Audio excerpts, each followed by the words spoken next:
do this thing properly, guys. GROO is a very important thing, so don't mess this up. I'm going to go live in a couple minutes. Don't tell the viewers what we think of them as readers. Oh, those guys! For God's sake. Yeah, don't let them know what. Sergio, will you stop playing with that thing? Why? Okay. I stop when we go into line so people can see it too. You're supposed to be the grown-up here. All right. Anyway. Okay. Good. Okay. We're gonna go live now in a second here. Okay. And for God's sakes, pretend you really like these people. All right. Okay. In 3, 2, 1. Hello, intelligentsia, and welcome to the GROO panel discussion. I'm Mark Evanier. That's Sergio Aragones over there. That's Tom Luth down there. Over that way is Stan Sakai. And we welcome you to, we're going to be here for a while talking about GROO and all sorts of silly stuff. Gentlemen, here's your public. Yeah, okay, fine. The question that a lot of people probably want to know is what's up with GROO? When are they going to see it again? Sergio, would you like to field this one? Sure. It has to do a lot with the pandemic, projects that we done that took a little longer than we thought it was going to take. But we have never stopped writing them. So far, we're still doing it. We're still doing it, and the publishers have been very, very decent and very friendly. And they say, just keep doing it, and when the time comes, we'll put it out. So Mark's still writing. I'm still doing what I do for the comic, and Stan has been doing his lettering, and we're waiting for Tom to get a bunch of pages to see if we can keep him forever, But we're still working at it. It's just a matter of circumstances that happens to us, and we didn't do anything about it. We can't. We completed the GROO Tarzan miniseries, which was drawn with Tom Yates doing the Tarzan stuff, brilliantly, of course. And it's sitting, waiting for a publication date. We have no control over that. And we're working on another miniseries called Gods Against GROO, which will kind of wrap up some of the things we've been dangling in the past about the various gods and their view of our inept barbarian. And we've got a few other projects going. Yeah, but basically the GROO work that we're doing right now, we did a series of 4 comics called the GROO, the Fray of the Gods. Fray of the Gods. Then we did the Play of the Gods. That was another 4 issues. So to end the saga, we're doing now the Gods Against GROO. We have already been working. 1 and 2 are completely finished, and 3 will be very soon. I mean, it's just details, and we're working on preparing 4. So I've been as busy as ever. I guess you guys also. This is just great. Okay. Is anybody else hearing a strange squeaky sound when Sergio talks? I hear something. Yeah. Sergio, just this is a little technical. Sergio, say something. No sé lo que estoy diciendo porque cuando hablo en inglés hay un ruidito. Every time I speak in English, it's a little noise. But if I say, ¿Cómo están, amigos? There's no noise. It's still there? Yeah, I don't know what that is. We may have to live with it. It might be a bleed through.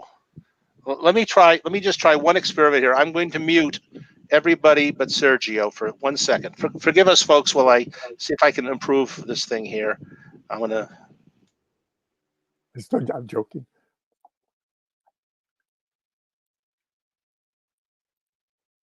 I'm not saying anything, Mark. Don't worry about it. Okay.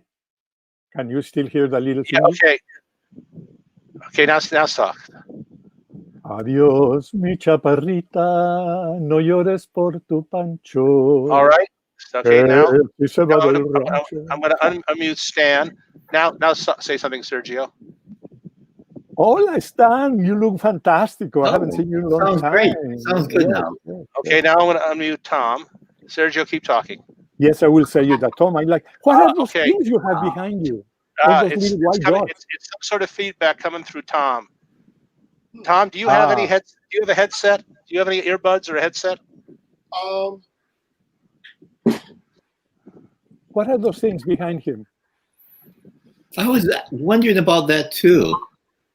Hey, Mark, you know what that is? I don't know. No. Looks technical to me. That's all the equipment it takes to color GROO. I thought you needed just one of the blue pencils. Is someone's music on? Oh, music stuff. Oh. Yeah, try turning the volume way down. Okay, now stop, Sergio. Well, okay, now I continue talking, and yeah, it's still there. We're still getting some sort of a feedback of Sergio through Tom's audio system. Okay, so let's live with it, and let's not leave the people waiting for us. All right. Okay, everybody. Should be better. Okay, see what you can do on your end. All right, folks. Thank you for joining us here. We're gonna take a few questions now, but most of the questions will be later here. Let me just go through here. Hello, Sean. Is Becky Grossman Gary using Becky's account? Hello, Reader Av. Hello, Digital McCracken. Oh, this says it's hi, Sean, the girl. All right. Sherry. Here's my friend Kevin Siegel. Hi, Kevin. Hey, Kevin. Sean, everybody. We'll go. Actually, we got too many people to introduce everybody here. Let's go on down here. Jason Nuttall, welcome aboard, Jason. Chad, good to have you here. There's my buddy Phil Geiger. Hello, Phil. Let's see. We got lots of fun folks here. Robert Rose. Hello, Robert. George Corralius. Yes. Let's see who else we've got. It's my buddy Tom Galloway. Good. Stan, can you read that? Congrats to Stan on the Netflix deal. Yeah. We'll talk about that in a moment. Let's see. Oh boy, we got lots of people, more people here than I wanted to try to say hello to at once here. Jerry Beck's online. Hello, Jerry. Cool. Here's a question. Kevin Bell wants to know, Sergio can speak Japanese? Awesome. But Stan can. Floyd Norman wants you to do it all in Spanish, if you would please. ¿Cómo no? Sin problema. We'll spotlight some of the other people online later there. We should do this when we are at the comic convention. We should say hello to everybody who's sitting in front of us in San Diego Con. Hey, Todd Kurosawa is online with us. Okay. Look who just came in. Yeah, it's a dog. Anyway. Put him higher, so we can see his face. Look at him. Oh, beautiful. That's Jeremy. Hi, Jeremy. Well behaved. We actually have James Bond online, folks. That's impressive. Anyway, Tom Galloway says Mark's dream getting to mute Sergio. Okay. So, Stan, everybody's asking us. Ben Varkatine said, "Speaking of Usagi, so excited to hear about the animated show yesterday." Stan, what can you tell us about that? I can tell you that we partnered with Gaumont, which is the world's oldest film studio, and we made a deal with Netflix to present the Usagi TV series. Okay. Mm-hmm. Now, your fans want to know: is this going to be very, very faithful to the comics? No, but there is a reason, and which I can't reveal yet. And once you hear the reason, you guys are going to say, "Awesome!" But this is Usagi will be in this series, but it mainly focuses on a descendant of his, and this story takes place after Senso, where the Martians invade the Earth. So takes one of my stories and goes off with it. That's good. Okay. That's good. And is there any time, can you tell us about a timetable when we might see this thing? You know better than I how long these things take. Right now, I'm reading scripts, approving scripts, and designs. So after that, you're more knowledgeable than I as far as how long it takes. Well, I worked with Gaumont on a project, and they were pretty efficient and pretty fast. Oh, they're going fast. Yeah, I received a script today. I have to approve it tomorrow, and yeah, we're doing great. They're on a great schedule. Okay, good. Thank you. Tom, what are you doing during the hiatus here while there's no GROO pages to color? There we go. Actually, there are GROO pages. Excuse me. I'm finishing up GROO Tarzan #2, and I have 3 and 4, or 3 part of 4, ready to go as soon as I'm ready. I'm also coloring Usagi's. Okay. And doing a terrific job at it. It's wonderful. And as you know, but the listeners know, I moved up to the mountains a little over a year ago, and we have wonderful trails up here, and I spend a lot of time on the trails. Tom, everybody's asking, what are those things behind you? Are those books behind you, bound volumes, or color comic books? That goes in and you fine tune all the colors. Okay, I'm a liar. They're modular synthesizers. For music. Instruments. Wow. It's based on the mode, but it's a more modern interpretation. Amazing. Wow. All right. I was more fascinated by the little skull with the wings. Yeah. Wow. That's a beauty. Hanging back there. Yeah. Like the one that I made. See, that's Right. I have it on my. All right. Since some of the people who are watching us now have never seen a GROO panel over the years, I want to take us through the history of GROO for a few minutes here, which starts with Sergio. It starts with you doing some work for American comic book publishers. You're working in Mad, of course, and then you did some stuff for DC. You worked on a thing called Batlash for them. You wrote some great one-pager gags. You were in Plop. Tell us about the day you decided you wanted to have your own character. Well, when did that come about? What happened is in the, I would say, in the beginning of the 70s, late 60s, I took a trip to Europe for about 2 years and a half.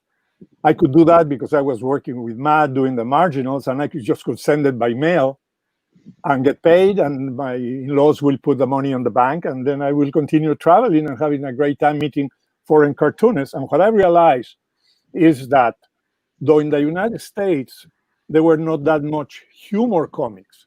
They were children comics, animal comics, teenager comics, but humor, there was none. Except until the underground came, it was not the right subject that I like or know how to do it. But that was the first time there was really humor in comics, just based. But in Europe, half of them were based on humor. Tintin, Asterix, Lucky Luke, all of them. And what I ask is, I realized that every author owned the rights. And says, oh my God, this is fantastic. I can do comics because I loved the genre to do the comics. And I figured out what type of comics they didn't exist then. The first one I thought about it was a funny Tarzan. So I figured out, well, if I create an idiot brother of Tarzan, that instead of being him born in the jungle, they were the twins. And the other one was a very stupid character that will ruin everything. And I was very excited because now I could draw animals. I didn't have to draw buildings or cars or airplanes or things. And I'm walking on the street in Paris, and I look, and there's a movie about Tarzan, the idiot brother of Tarzan. I said, oh my God. I was so late with it. And then I figured out that one of the comics that was a lot of fun to draw into humor could be one of the style of Conan. A barbarian, I could do witches, I could do monsters, fights, and I thought about GROO. So when I arrived to the United States, I was very excited. I went to the big publishers, DC Comics, Marvel, and I says, I want to do a comic. I didn't tell them what it was because I didn't want to sort of like give it away. And I said, but I want to own the rights. And they says, well, that doesn't happen in the United States. You cannot do that. So I says, well, I will publish it until I get the rights. So I'm still working on my GROO ideas and designs and characters. And I'm talking in the 70s. So it took, I don't know, 13 years, 12 years, until Mark can get in and tell me about how the first GROO appeared. Mark? Okay. We had this friend named Steve Gerber. Steve Gerber created a very successful character for Marvel called Howard the Duck. And he got into a lawsuit with Marvel, which is kind of complicated, and we could take the whole podcast up explaining what really happened there. It was not reported. It had to do with Steve being late on his other assignments. It had to do with Marvel, in some cases, making him late. It had to do with the popularity of Howard, anyway. And he got locked in this lawsuit, and in a not unfamiliar tactic in this world, Marvel was trying to win the case by just making it so expensive Steve couldn't afford to fight it, because Steve had a lot less money than Marvel. Actually, everybody who works in comics had a lot less money than Marvel at that point.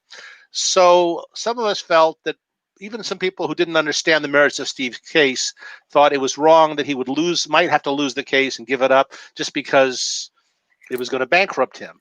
So we did a benefit comic book. A fellow named Dean Mullaney, who was basically Eclipse Books, was just getting started at the time, Eclipse Comics, and I got together, and we asked many of our friends. Nobody got paid.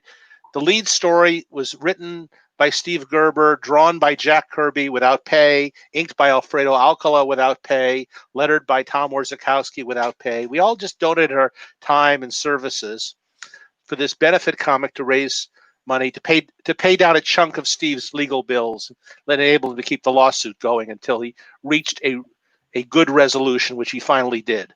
But as we were putting it together, I remember that Sergio had this barbarian he'd been showing these sketches. They were on George Schlatter's stationery. George Schlatter was the producer of Laugh-In, and Sergio had worked on the new Laugh-In, the one people remember as having introduced Robin Williams to television. And Sergio was not only a writer on that, he was also a cartoonist on it. He was also a cast member playing various roles. And if you ever see any of those old episodes, I even told jokes, and they put little in English, and they put English translation because to make them clear. Which is kind of what I do now. So so he had done one story, and it had no words in it. It had a couple sound effects and things, but it had no dialogue in it. And I went to him, Steve and I went up to Sergio's old house, and I started telling him what I wanted, that I wanted to run it. And before I even got to the part where I asked him for it, he went to a cabinet, pulled it out, and put it in my hand. Said, "Here, please run this." And a friend of mine named Gordon Kent did the coloring. Gordon Kent, if you ever want to know why GROO's outfit is orange, I like orange. Yeah, orange look cup. at the background. Orange water bottle. Orange, I've got everything here is orange. I like everything that's orange except the president. So he made it orange just to please me. That's the reason GROO is orange. And you'd think he would change his clothes once in a while, but no. So we put the comic out. It was very successful in its intended goal of raising money for Steve Gerber. And immediately people kept asking for more stories of Destroyer Duck, and a new comic where people were paid emerged, and people were suddenly asking for more GROO. Yep. You want to take the story over from there, Sergio? Yes, because there was no place to publish it if I didn't own it. But at that moment, there was a younger company that decided, they were very much into distribution of comics also, that we went to them and asked them if they would like to distribute the comic if we do it. And they says, we'll publish it for you. That was Pacific Comics. And we were delighted. And I just realized that my humor being mostly pantomime and my English being, as you can tell, not exactly what it is what you want to read every day, I asked Mark, if I do a comic, can you be part of it? Can you put all the dialogues and make sure, because I have done comics, but just I'm a magazine cartoonist, a gag cartoonist. So doing the continuity was kind of new to me. Mark became editor. Mark became Sergio. If we put this here, it'll be look much better here. And then added that humor that he has with the words that he had used in all the animation that he's ever done in all the comics. And we went to them and they published it. And that's when it started with Pacific Comics. Many of the cartoonists that they were very famous, they went to there. Jack Kirby, Adams, the lovely lady, Mike Grell, Dave Stevens, the little elves, Wendy Peeney. Wendy Wendy wasn't Pacific Comics, but she was in another independent company, which of their own making. What had happened as a historical note here? What had happened was that comic book distribution had changed prior to about 1977 or 78. All comic books were distributed through the independent newsstand setup. Independent News being the biggest company, and Independent News was a subsidiary of DC Comics. And the comic books were sold on newsstands along with regular magazines. There's Time Magazine, there's Newsweek, there's Superman, things like that. And that setup was kind of a closed shop. It was very difficult to get into it. I was involved with 2 attempts to start new comic book companies in the 70s. The Edgar Rice Burroughs Company wanted to publish their own Tarzan comics, and they couldn't get distribution. And then Hanna-Barbera wanted to publish its own comic books and start a company, and they could not get distribution. It wasn't that they couldn't get sales, they just couldn't get the distributors to make room for them on the newsstands. So Tarzan wound up being published by DC, and the Hanna-Barbera comics, which I worked on, wound up being published by Marvel for a while. And that's kind of where I learned how to assemble comic books and get them to press and get them lettered and inked and colored and things like that. So Pacific Comics was driven by the new kind of direct distribution where the publishers sold essentially directly to the comic book shops, and the shops took them on a non-returnable basis.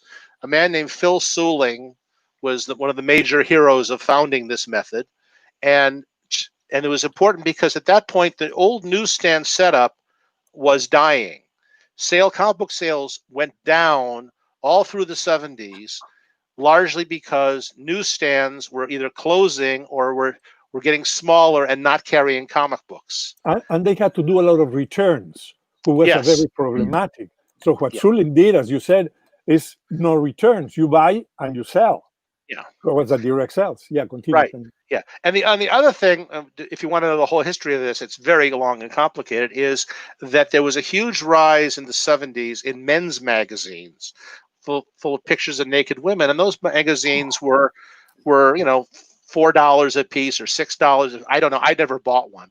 But the newsstands were making a lot more money off that stuff than they were off 25 or 20-cent comic books.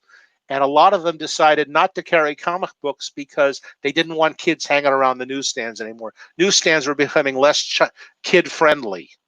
So a lot of newsstands just stopped carrying comic books altogether. And along came Phil Suling's method of distribution, which now circumvented the old one, and Pacific Comics was one of the major distributors of comics by this new method, which enabled them to publish comic books without going through the old method. And therefore, since it wasn't DC and Marvel and Charlton and Harvey and Archie, they weren't bound to the old history of, well, the publisher has to own everything. And they were willing to make a deal to publish to go Jack Kirby keep the rights to Captain Victory to get Jack Kirby in their line, and to let Neil Adams keep the rights to his character to get Neil Adams in their line, and to let Sergio keep the rights to GROO to get a Sergio Aragones comic in their line, which made it possible for one day a guy named Stan Sakai to create his own character and retain the rights to it. And one reason that this was important is that if Pacific Comics had if Sergio by some fluke had let Pacific own the rights to GROO, when Pacific Comics went under, the rights to GROO would have been sold in a bankruptcy sale, and Sergio wouldn't own them and could not then take it to a new publisher. Stan, how many different publishers have published Usagi Yojimbo? In the United States, maybe 4 or 5. Okay, and so I if you still own the rights. So yeah, you keep the rights. So if you aren't happy with a publisher, or if they go out of business, or whatever it is, you can take it someplace else. Yes. The publisher can't sell the rights to the character to somebody else and bring in somebody else to write and draw it. They don't own it. Yeah, that's what happened then with Pacific. Right now, was they published 8 issues of GROO. We were happy with it, and then something happened with a company that they had to stop publishing because Mark can tell it about going into massive distribution and things like that, and they spend a lot of money in other things. Well, the company failed, as Mark said, and we suddenly were looking for a new publisher. We had left a complete issue that was not published by Pacific that Mark sent to Eclipse. Yeah. And we published one issue for Eclipse. Yeah. What had happened, oddly enough, was there was a lovely lady who was a heroine of GROO, we should mention here, named Carol Kalish. Yes. Carol Kalish was a friend of mine. She was one of the most important people in the direct sale market.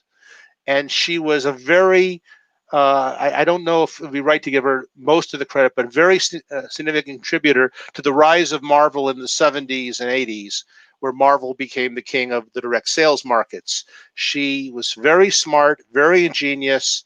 We talked to her about her a little bit in the interview I did with Peter David a couple of weeks ago, and there's a couple of articles online. If you search for Carol Kalish Marvel, you can read about her. But she was an old friend of mine. She came to me and said, Pacific's probably going to go under.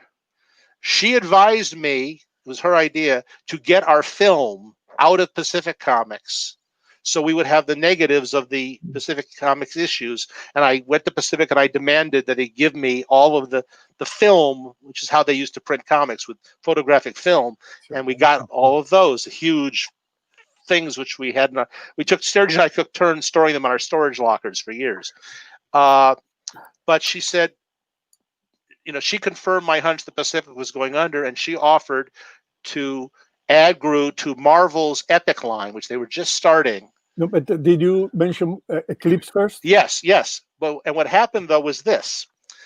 Some of you may have heard of a comic book artist named Murphy Anderson, who did Hawkman for DC and Adam Strange and many fine things. Murphy had a company that was making color separations. In other words, they would take the artwork and the color guides, and they would make the film necessary to print the comic book. And Murphy had made the color separations for a Eclipse special, for a GROO special that was going to be published by Pacific. And so those were all done, but he had not been paid for them when Pacific went under. Marvel could not use that film. Marvel was ready to take over GROO and start publishing it, but they couldn't use the format of the film. You're jumping thing because Marvel realized that because Pacific was giving our rights to many artists, they realized that they were going to lose the best Neil Adams and Kirby and everybody. So they created another line. Right, correct. The Epic line, yes.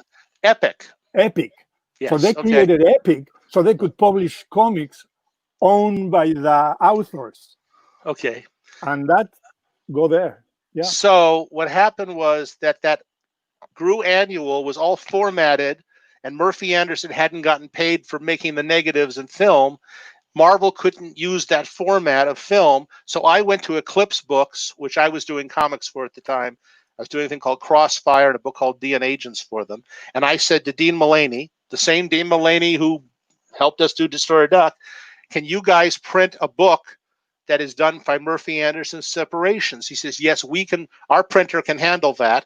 And I said, if you will give us this much money for the material and you will pay Murphy Anderson for those separations he's got there, we'll give you a GROO special to print.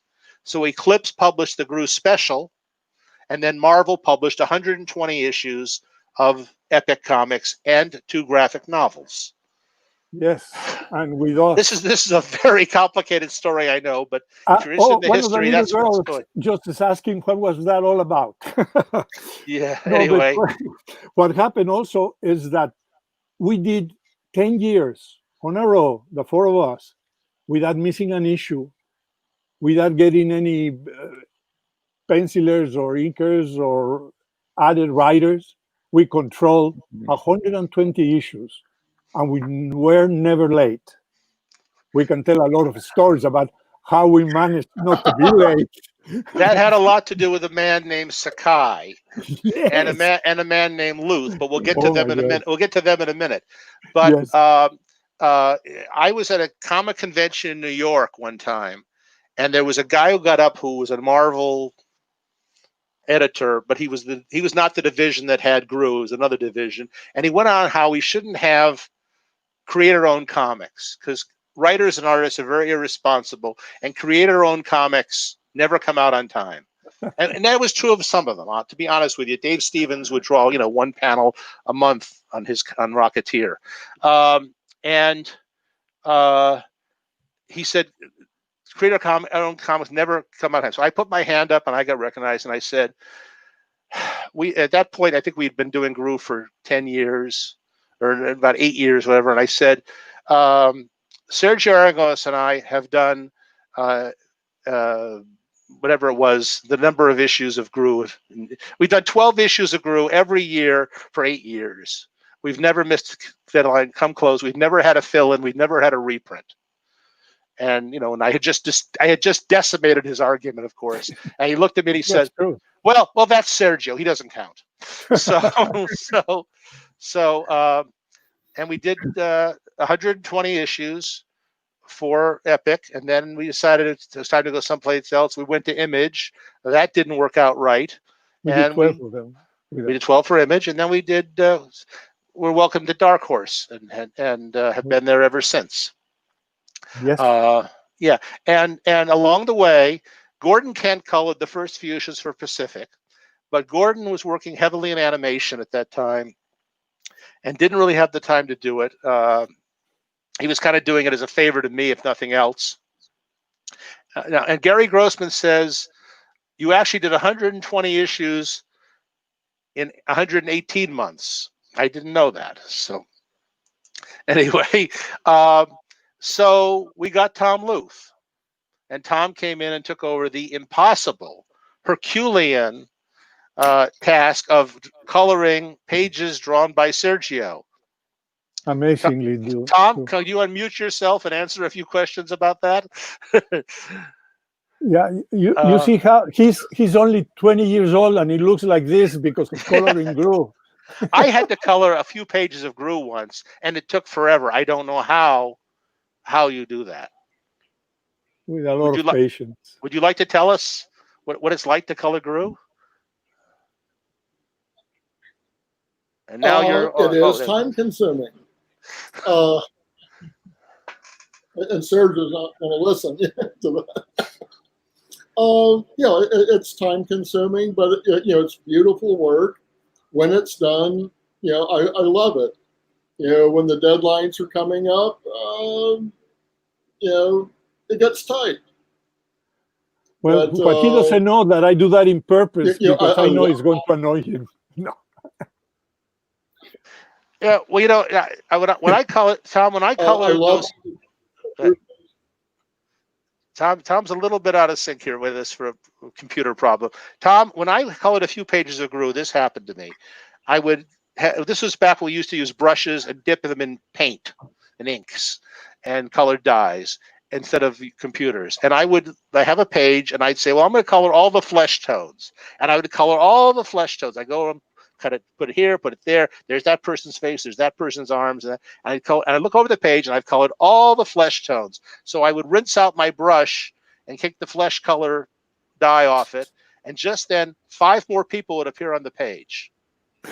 and I don't know. It's like Sergio was sneaking up and drawing them when I was turned away for a second. You had that problem, didn't you, Tom? Isn't that familiar to you? Yes, very, very. I get better over time, but I have not completely solved that. Okay. Now, also helping us tremendously was that Sergio found a gentleman who at that time was kind of just a letterer, although he was a cartoonist too, but we didn't think about his drawing. We thought about his lettering, and that was Stan Sakai. Yeah. Stan, do you remember the moment you were asked to be involved with GROO? Basically, I was teaching calligraphy and at churches and other groups. And I had mentioned at a CAPS meeting, the Comic Arts Professional Society, that I was teaching calligraphy. And Sergio said, oh, can you letter comic books? And I said, yeah, sure, I can letter comic books. Figured not that hard. And so I started lettering GROO because Sergio said, oh, I have this new comic book that's going to be published by Pacific. So I started lettering. And fortunately, I learned how to letter comics almost overnight. And even before I started with GROO, Sergio was recommending me to other people. So I was doing Mr. Abernathy strips for Frank Ridgway, some other newspaper strips, and you did Spider-Man for Stan Lee. Spider-Man with Stan Lee. Well, just for the Sundays, I did that for about 25 years because at that time that was the only writing that Stan was doing. So I would work with him, personally, and that was fun. And one of the things that got GROO out on time was that Stan was able to turn pages around in a blink. Sometimes I would have to letter the entire book overnight. Yeah. There's one issue that I was out of town, and you were going to go to Mexico, I think, and we overlapped one day. So you had to send me the issue, and I had to drive it all over to your place, which was like at that time a 2-hour drive at least. And I handed it to you before you left for your trip the next day. Oh, yeah. And the best one is one day we needed the pages for very few days, and I needed him to letter so I could continue doing the inking because by then I just had pencil later, and I had to bring it to his house to bring him the pages. So I took the car and I drove to Pasadena, and I remember the street, and I forgot to take the number of the telephone or anything. And I realized I am in Pasadena now, and I don't have his address or his telephone. But I remember where the street was. So I get out of the freeway, go into the street, and now I'm in the street, and I know he lives there. So it was desperate because I needed him to do. So I started shouting in the middle of the street, "Stan Sakai!" This was 2 o'clock in the morning. And my house was the only house with the light on, the porch light on. So I was shouting all over the street. His name is Stan Sakai, Stan Sakai. And then he comes out of the street all panicky. It's just me, so I could give him the pages to letters. But that was for John Sable Freelance. We had to do the entire issue over a weekend, I think it was. That was Mike Grell. Mike Grell, yeah. Aye. But we did it. Yeah, I drove an issue out to Stan's house in Pasadena once, and I got there with it, and Stan's then wife opened the door and said, "Oh, nice, this is our anniversary." I felt so terrible, No, but also with Tom, what happened is that before he, as you say, he colored with watercolors and has these pages, and he put the numbers of every color that had to go to the ladies who separated the colors, just adding black things on these acetate things. And sometimes these ladies they didn't know what they were doing because they were doing a page of Tarzan, then a page of GROO, a page of Superman. They were just following. One lady just did reds and one lady just did yellows. So if you see mistakes in all their comics, wasn't Tom's fault. It was the Tom of the ladies who didn't know how to mix these things, because Tom had a knack to understand where the principal characters were and what were secondary characters. And he will just blend them like that. If you look at the color when he was doing watercolor, he handled it like there was infinite colors. And when the computer come, there's infinite colors.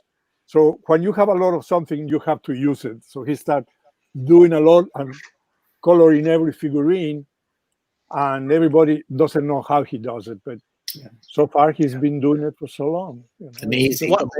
One of the things that changed, other things that changed about comics in the 80s was that prior to that, this was the rule in the comic book industry, pretty much throughout the whole industry, with very few exceptions.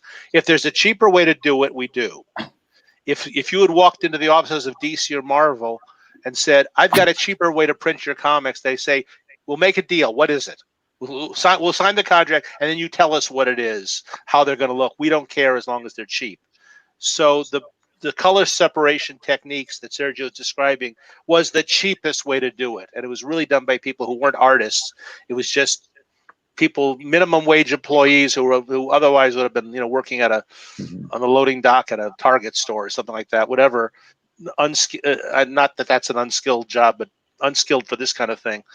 And in the 80s, there were new comic book printers, and there were new comic book coloring techniques. And Tom had to, well, not had to, but he got to do real coloring and to do. Tom, when you do a page of GROO now, it comes out pretty much the way you envisioned it, right? Pretty close. Every now and then, especially if we switch companies, I have to get a color profile and make sure it matches. So early issues might be a little dark, a little light. I haven't had a disaster yet. No. But the old technique, you'd look at the printed books and go, "That's not what I did. That's not right there. That's the wrong place." The Pacific books, way oversaturated. I painted a standard Caucasian flesh color, and it's a deep magenta. Mm-hmm. And, anyway, the thing that he had said was when I put a lot of details. I liked when I drew a mass of people. I drew the mass of people instead of just putting a big head in front and a few in them in the back. I just throw them all in the back. Is that the way that Tom colors? He had never obliterated my cartoon. See, you can see the figures. He hadn't put any dark color where they don't belong, so you can see it all and really enjoy the page because of the way that he colors that page, which I think is still great. Okay. So we did that. We're still doing it. Mm-hmm. We have had never trouble with it, any of us. I think Mark and I have disagreed probably 2 times. Three. Oh, I'm sorry. But we are a team, and we work very comfortably. There's nothing that I have to worry about it, nor Mark about things, because we know that the end result is going to be as has always been. So we're very comfortable with that. We don't have any aggravations. The only 2 discussions we ever had, I remember the first one was we did a story, and I had some lambs that had become cannibal, and they were eating the other lambs. And Mark says, "That cannot happen." That is an ugly thing, lambs eating lambs. I don't remember how we solved it, but it must have lasted 5 minutes, the fight, Yeah. I mean, it wasn't even a fight. It was just a disagreement. Yes. And essentially I think we solved both of the 2 problems by coming up with a better joke. Well, the second one that I remember, and he came with a better joke, is that GROO had grown up to be a giant, and he was destroying the town, eating everything. And so in one of the panels, before I have inked it, he was eating a cow, a live cow, and the poor cow was going like that, and the giant GROO was putting it. And Mark says, no, cannot eat a live cow. That's so cruel. It cannot be done. And says, but GROO is an animal. It's so big. He doesn't care. So he objected about it. And of course, he came with a better joke. He says, why don't we make him eat in a cart of fruit, salad, vegetables? And then he wrote the joke, nothing better after a good meal than a good salad. He's eating nothing. It was a funny joke, and it solved the problem. Our disagreement lasted 2 minutes. And that was about it. I don't remember the third one. So anyway. Yeah, I choked him. He decked me, and we were fine. It was just it was very simple. No, one of the things that, and you may have figured this out already, but I'll say it, is I've written lots and lots of comic books with lots and lots of people. I've worked with artists I never even met. I would send the script to the editor. He'd send it to an artist. The art would come in. I'd look at it and go, that's not at all what I had in mind. But Sergio and I are friends. We're all four of us are friends.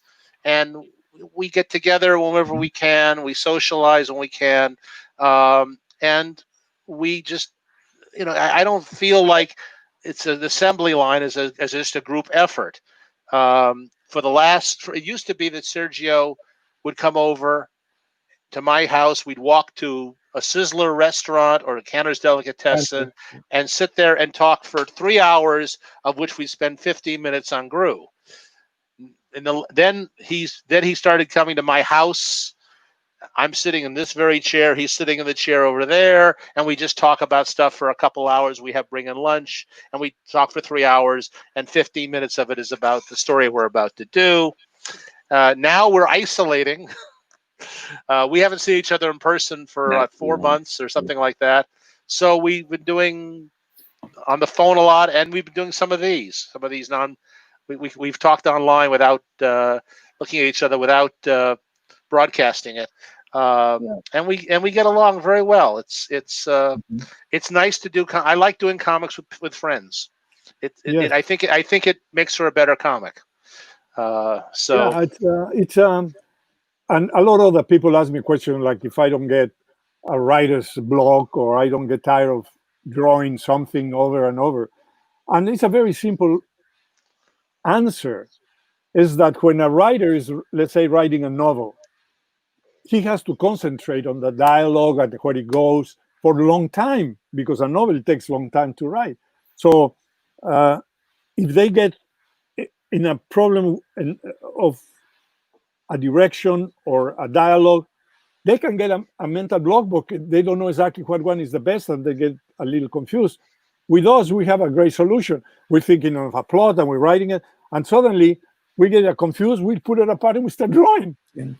And when we get tired of drawing, we start writing. So as comic book artists, we have a great escape of anxiety. Also, a lot of people get troubles on their job, with their bosses, with everything. I think that we put all our anxieties and problems on our work. Most when we do satire, like from a magazine or anything, you take all your problems in the work, and you go to bed very comfortably and very happy, because there's not that much stress. It's kind of a stressful job. More or less. Well, it's fun to do GROO. I'm going to be working on pages right after we get off the air. I'll probably stay up till 3 or 4 in the morning, enjoying myself. And when I get to the point where I'm so fatigued that the dialogue is coming out stupid and pointless, I'll do 6 more pages and go to bed. So the best thing is that Mark is a genius with poetry, so he can rhyme and do fantastic in humor, which not only rhymes and makes a lot of sense, it's funny. So the minstrel comes with these fantastic dialogues in poetry, which very few people can do so well. Many of the translators, when they do GROO in Spanish, they get nuts. Please don't give another Mark minstrel history, please. It's impossible to translate into languages. But he is a master of that too. So it makes it very, very nice. Very nice. I can never stop complimenting you guys. Oh, okay. Thank you. Folks in the chat room, we're going to start taking more questions here. I should tell you that the first half hour's worth of questions you posted have scrolled off. I cannot access them anymore. So if you asked a question there that I did not address, please ask it again. I'm going back now to look at the things that were posted around 7:33 here. And David Villapando says, all those issues and you still like each other. Amazing. Yeah. Anyway. Yes, it is amazing. So let's see. I'm going down here to look at some. Sergio is so fast he can start and finish a panel during a sneeze. Let's see. Ta-da! Okay, good. Tom Galloway says, imagine a GROO fill-in by some random Marvel bullpen in the 90s, folks. Yeah, I'm very happy we didn't have to do that. Sherry Mendoza, News from Me TV. Will you be attending the SDCC at home? Also, hi again, Stan. Still have the drawing you made for me in Santa Cruz. Happy you liked my drawing I did of Usagi and Chibi Usagi. As you know, as you all know, there's no Comic-Con this year. We'd be doing this there if there was. But I did 2 panels that they've already been recorded. They'll be run during the Comic-Con at home potpourri of videos, and then they will be on my website later on to be viewed. Apart from that, I did a Jack Kirby tribute panel with John Morrow and Alex Ross, and I did a cartoon voice panel with D. Bradley Baker, Misty Lee, Bill Farmer, and Lorraine Newman. And I'm also on a couple of other people's panels as a guest. Also, and you'll see me always sitting in this place in front of my computer with those books behind me, and I'll probably have this shirt on for all. Yeah, and I will have a booth at Comic-Con. You'll have a booth, right? I will have a booth. Right. Well, I will be giving the honors to the Hall of Famers. Oh, We'll be doing it from the house, and I will mention it will be edited.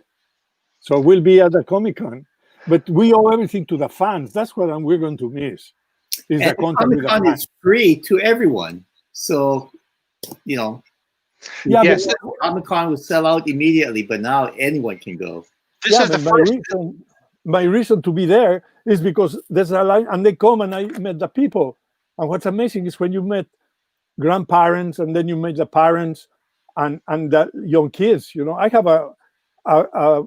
some little girls that I love dearly that they are GROO fans because the parents were, you know, Emily Sparks and Bianca Maresca and Helen Harvey, just lovely girls, and they love GROO, you know. So that's what to us makes us do the comics. Yeah. That these people continue generation to generation, like Usagi. You know, I mean, you have older people, younger, and very young people. Yeah, it's amazing. I'm having been to every San Diego convention, every multi-day San Diego convention. This would have been the 51st, I think it is, or 51st. It would have been if they had one this year. I am missing that. It's a great part of my life. The nice part of it, though, is because everybody can attend the digital version of it. This is the first year in many that I haven't had to deal with 2 or 3 phone calls a day from someone who says, you don't know me, but I have these kids who are dying, and I promised them that I would get them to the San Diego convention, and do you know any way to get us tickets to the badges to the convention? And well, that happens with the autograph people. We get autographs for real fans who mention things, but we get a lot of them that they mention exactly what you did. My grandfather is in his deathbed, and the only thing he wanted is have a grandson called Sergio, like you, because he loves your work. Can you send me 20 autographs? You know, things like that, which, you know, is just collectors. I got a week or two ago, I got a letter. Someone had sent, they sent like 20 3x5 cards, and they told me they loved the artwork in GROO, and would I please do 20 sketches of GROO and sign autograph them, but not to put their name on them, because they don't like their autographs to have names on them.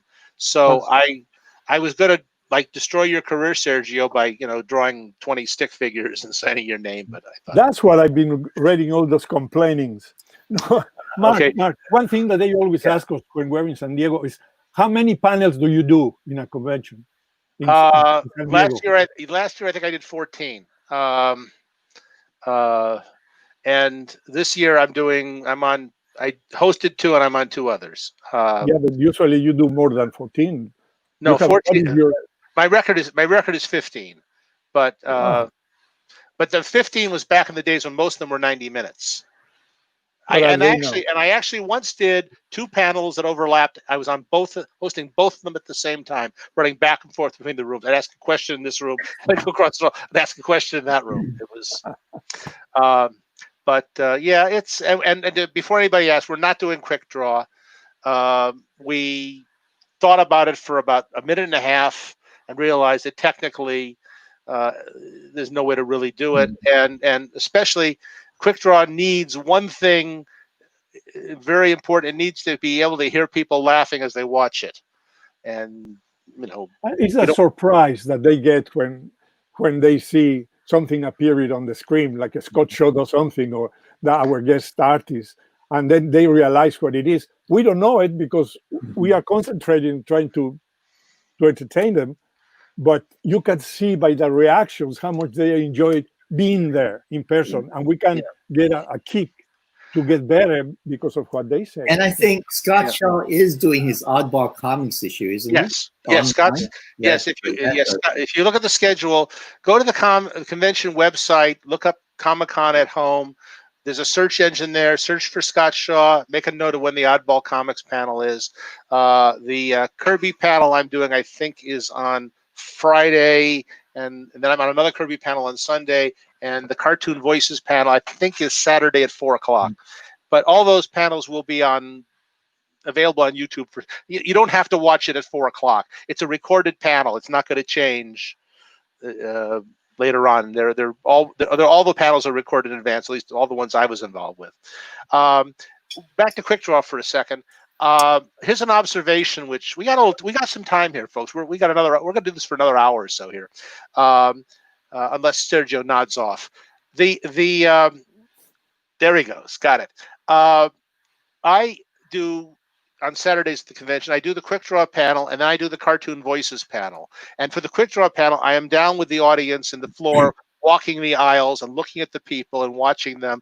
And in the early Quick Draw panels, I had a little clipboard where I had written down all the challenges for the cartoonists, and I do them in order. And then at some point I realized, no, I should just have a list of things I want to do and look at the mood of the audience and then pick one that'll fit now, the way the audience seems to be laughing with their. So I figure out at the moment which one I'm going to do. I sometimes even make one up on the spot. And what I'm watching, the audience, is I'm watching, like, I give Sergio a challenge, and this works with all the guys, but I'll mention Sergio because he's here. And I used to teach improv comedy occasionally. And in improv comedy, we teach you to not stop and think what you're going to say and then say it. You don't work that way in normal life. If I ask you a question, you don't stop and think of the whole answer and then say it. You just start talking, and the answer comes up as you talk.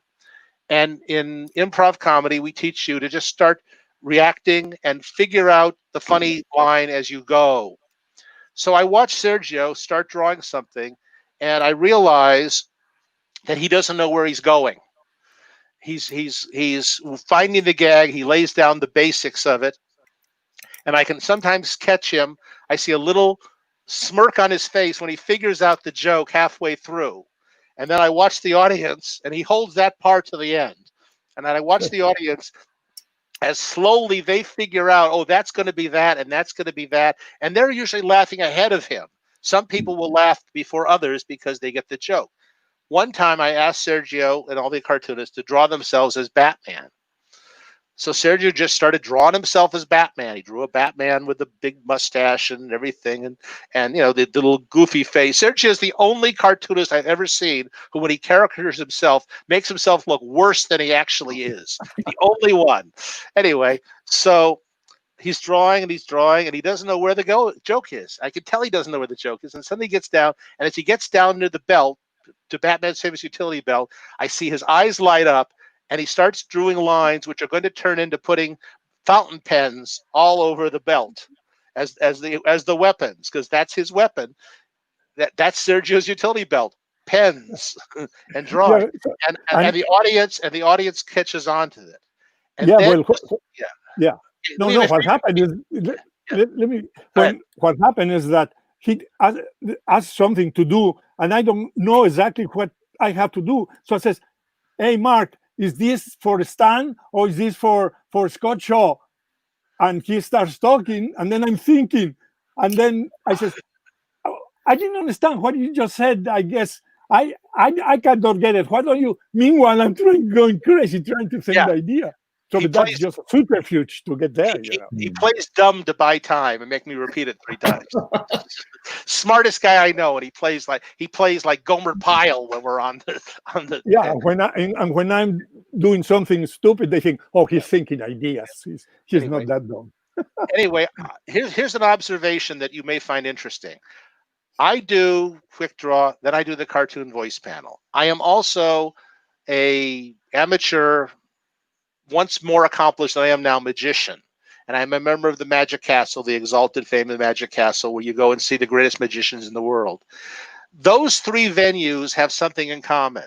There's a look that I have seen, the audience with quick draw, and they're watching up on stage and they're seeing Scott or Sergio or whoever our guest is, Mike Cazala or Floyd Norman or whoever they're drawing incredible. Just more drawings appearing. Tom Richmond, drawings appearing out of nowhere.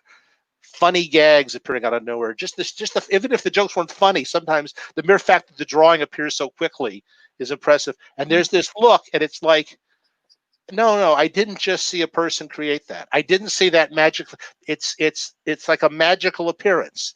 And then we do the cartoon voice panel, and I've got people up there talking like ducks and chickens and impressionists who do uncanny voice imitations, and I see that look. It's like, no, I just didn't hear someone make that sound. I just didn't hear that guy turn himself into Sean Connery or George Clooney or whatever. And then I go to the Magic Castle and I see that look like, no, I just didn't see that lady levitate. No, I didn't see that person disappear.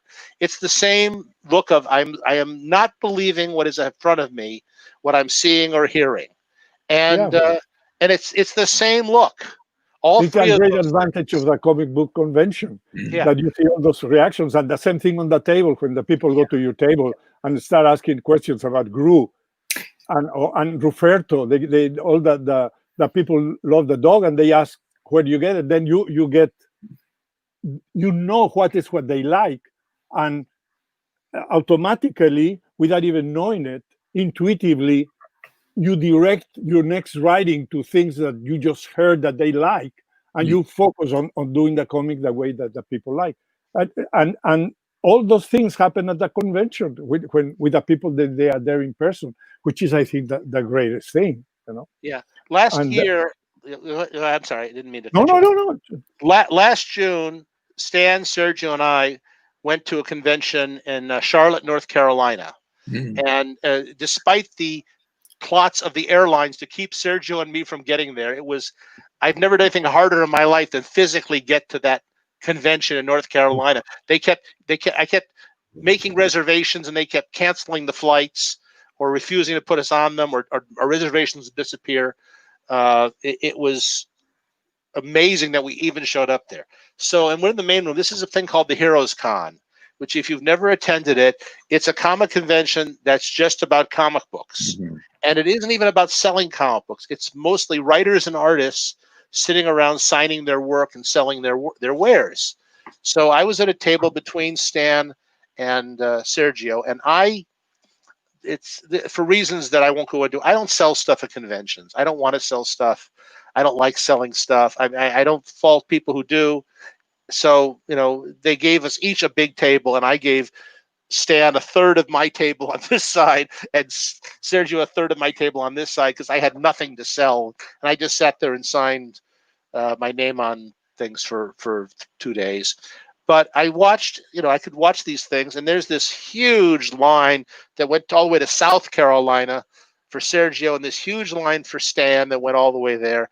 And you see the delight on people's faces when they get to meet the creator of one of their favorite characters, when they get to watch as a little sketch appears magically in front of them. It's like, I don't know how you do that, and I've seen, and the neat thing is I've seen cartoonists look at each other. Like I've seen, someone like Stan look at someone like Sergio drawing and go, I can't believe he does that. And then Sergio looks at Stan drawing and goes, I don't know how he does that, because cartoonists are, except for a few who are kind of low on the food chain, very big fans of each other. Well, we are fan of the. We still are fans.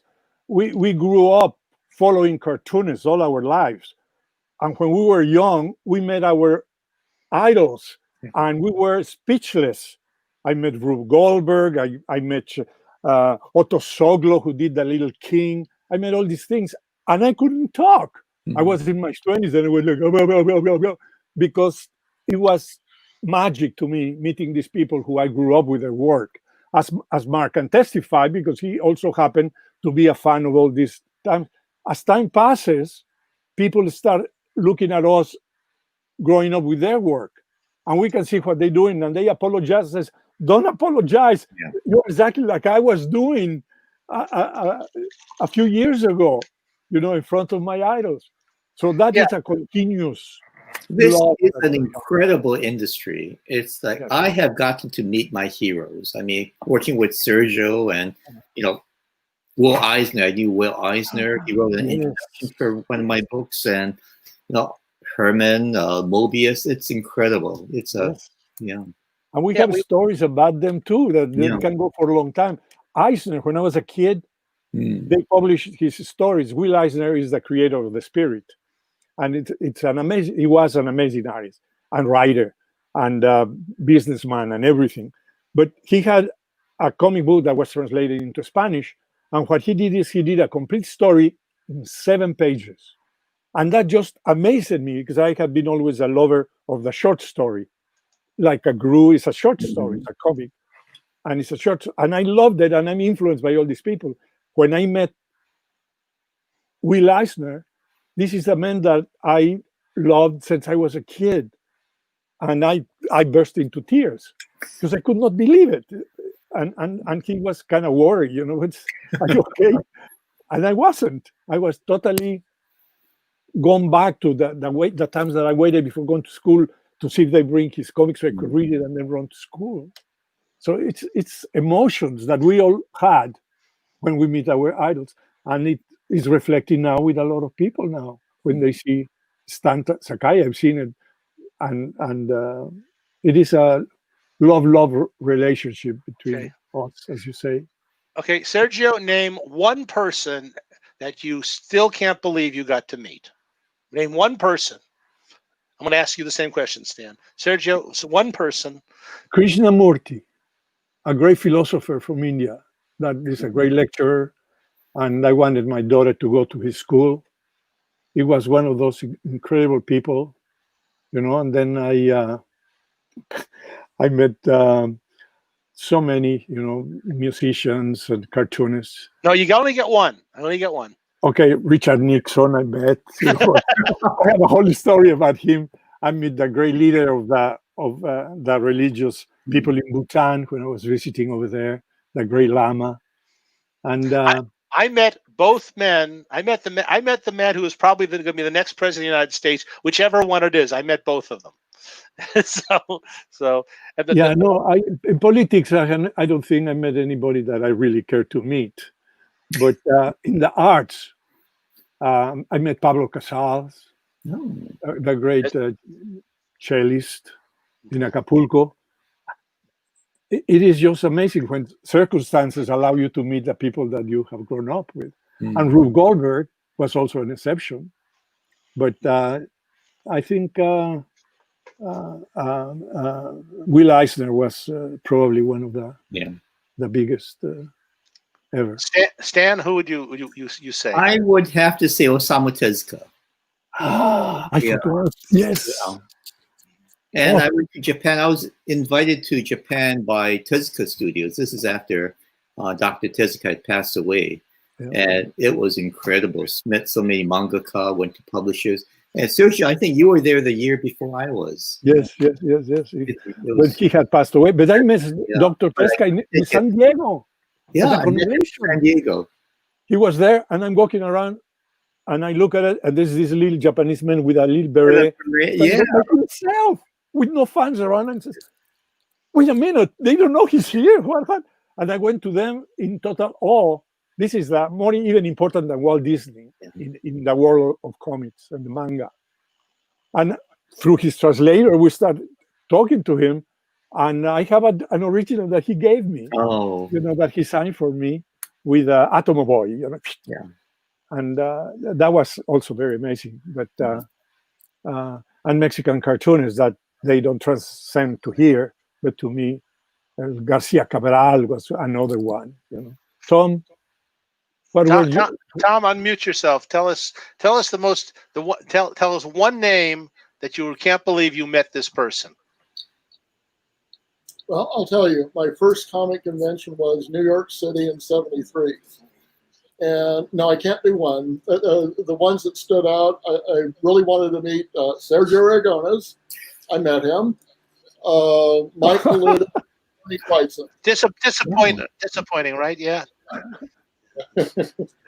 Yeah. Okay. And you, Mark? Groucho Marx. No. Oh, that's good. Groucho Marx. Tom, what was the last name you came up with? Tom is in another time zone here. Yeah. Favorite musician, Rick Wakeman. Okay, good. Yeah, I met Groucho Marx. The most impressive cartoonist I probably met, Charles Schultz, or there's a lot of guys.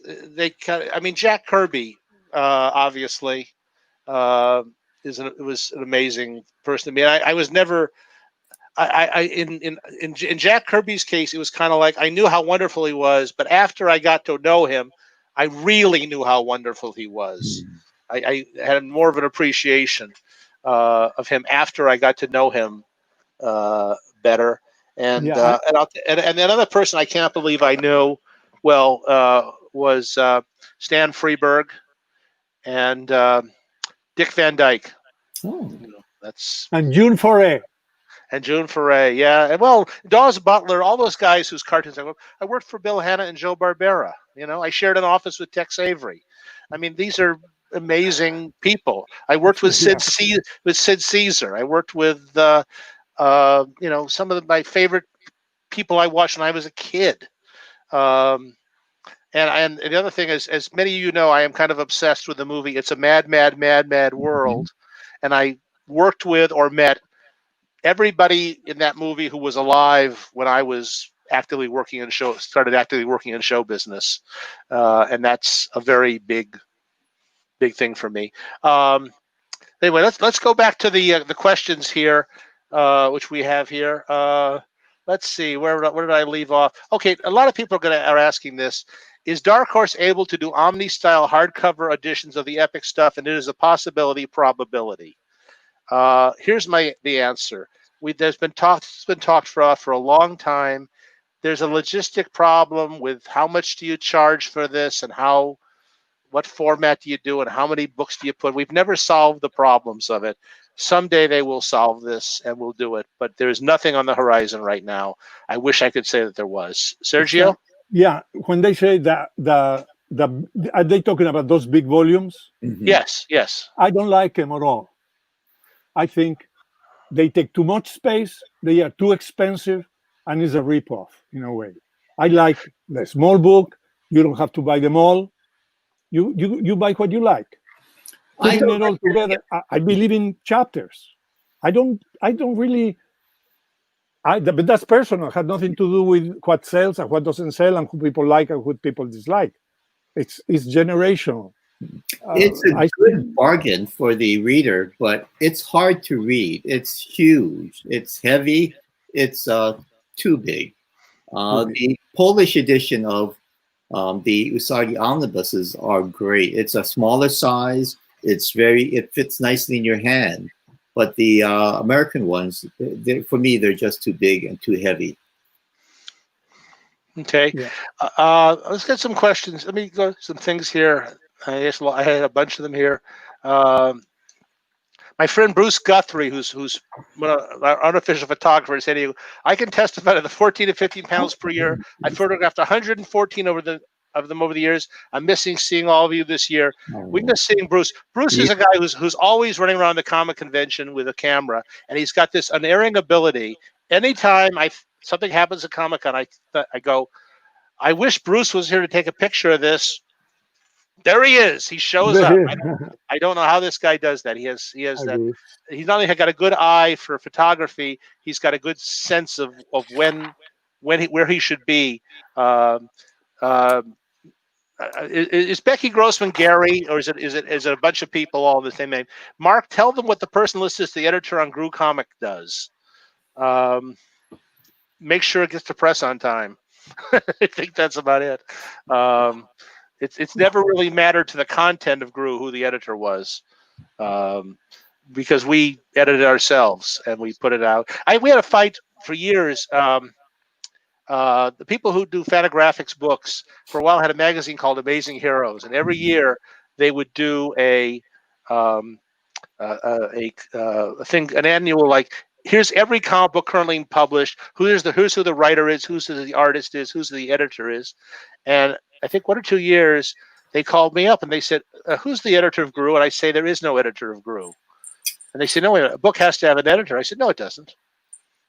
And they said, but we have to put something in the space. We have to put some name there. I said, put no editor. And they wouldn't do that. They just said, no, you must have an editor. There must be somebody. That's when the comic arrived in the condition that we do it. You have become kind of editor. You make sure that every accent is on the right place, that every page follows exactly what it is. But in the majority of cases, a lot of other people, they don't put much attention. So I think an editor is essential for many things. One of the big problems with a computer now and with the telephones is that everyone can put their art in front without an editor to tell them, you are not ready for prime time. This is not for your audience. And at the conventions, we see it with kids that they don't have any direction of what they're doing. And they come to us, and that's not our job to tell them exactly what the problems are. The problems are told by the editors because they have to put a magazine in order in relation with the readership. We don't need really editors because Mark does that job very well. But the editor of ours does all the relationship, getting the pages from Tom, from you, and putting it all together. So I think they are important. By the way, getting out of we'll go into the questions again. Many years ago in the 80s, there was a great sculptor, Ken Milton, who worked for Disney, an amazing sculptor. And he did these sculptures that no fan have seen because they have never left my house. Can you show it, Mark? Well, or that? Let me put you full screen here. Hold on. Just for a second. You see, this sculpture was done by him in the 80s. And I think it's just one that we were going to make a sculpture out of it. It never took fruition. Sergio, move it to your left. Move it to your left. This way? No, to your left. Oh, this is my left. Yeah, we can see it a little sharper over here because of the lighting.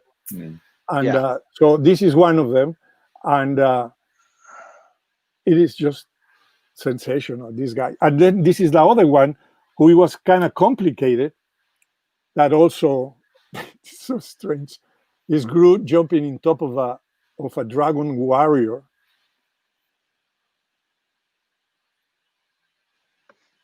And also by Ken Milton. Look at the face of the dragon, based on, of course, a drawing that I did. But I never saw that. It's been just on the house, and it was loaned to at Marvel for a while because they wanted to do sculptures, but they stopped doing that series because the guy who was in charge of it left. But this was just, And if you could see the details on the armor, it's just fantastic. Even in the back, you can see all the super details. And it's a perfect GROO too. And sadly, Ruperto is not in here, but that's what I wanted to show. Thank you. Thank you. Okay. Go back. All right. Mike Hansen writes, I told Sergio Mark this years ago, but GROO #1 got me through having chicken pox over Christmas break in 1984. The first non-superhero comic that hooked me enough to become a professional. Yay. You're not pinning that on us, Mike. Let's see here now. Let me go down here. Okay.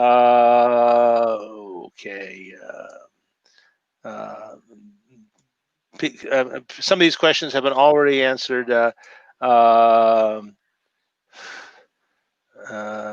Tom Galloway. After a quick draw, I managed to get a Sergio drawing of drooling idiots and morons. When I asked Sergio to sign it, he was nice enough to add a drawing of me to it. That was very nice of you on that part here. I got $1,000 for that. Really? Paul D. Green. Whose voice would best represent GROO? I know it's my voice or your voice, but how about between these four? I'm imagining him with Sergio's voice. GROO always speaks Spanish to me, so we actually did one little recording once of for an animation test with GROO, and the voice of GROO was done by a man named Frank Welker, because he's the voice of everything in the world, and we didn't consider it a permanent voice. It was just the voice for that thing. We keep talking about this, and we don't have an answer at this moment. A lot of people don't realize that GROO is just a catalyst for all the other characters on the comics. Everybody hires GROO or goes against GROO, and everything happened around. I think those voices are so much important. GROO could even be silent, because he's just an illiterate. Well, not anymore. Now he knows how to read and write, but it didn't help him a bit. But, Shane Montroy, I will never sell my GROO PVC figures and want them laid inside my coffin. Hopefully not soon, Shane.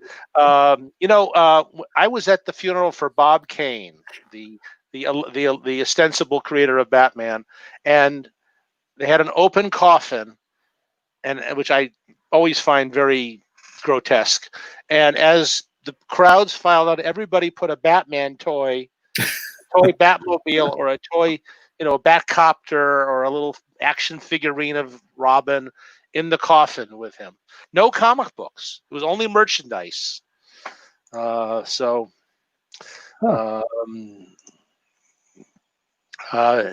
see here. I just had Dale Green.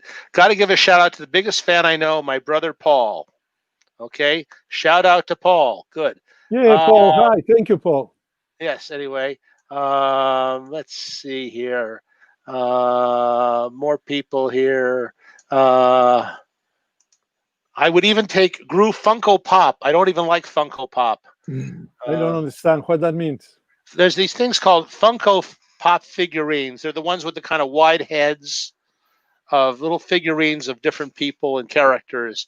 It's a certain style, and if they are those the figures that they are done without editors? Yes, that's right. Yes. So you met Rube Goldberg? Wow. Yes. Yes, anyway. I went to his studio. We sat there, and he was sculpting by then. And he was a gentleman, and we had a great meeting because he was a member of the National Cartoon Society, which is where I met a lot of that. Meeting the people, as Mark says, it is generational. The people that Mark admired, they were 10 years or more, probably 20 years younger than the ones that I met when I met mine. And the same thing with Stan, which is another 20 or 30 years younger when he met his people like Tom Luth. So it changes. It's not that they were better than ours, it's that the generational, by the time people have grown, they never read the material of the other people. It will be very strange to find out where the people who are 9, 10 years old will be their idols. Which we will say, who? Well, we won't be there, but we will say, who the heck are these people? Yeah, so it changes by generations. I was just imagining going to visit Rube Goldberg at his studio.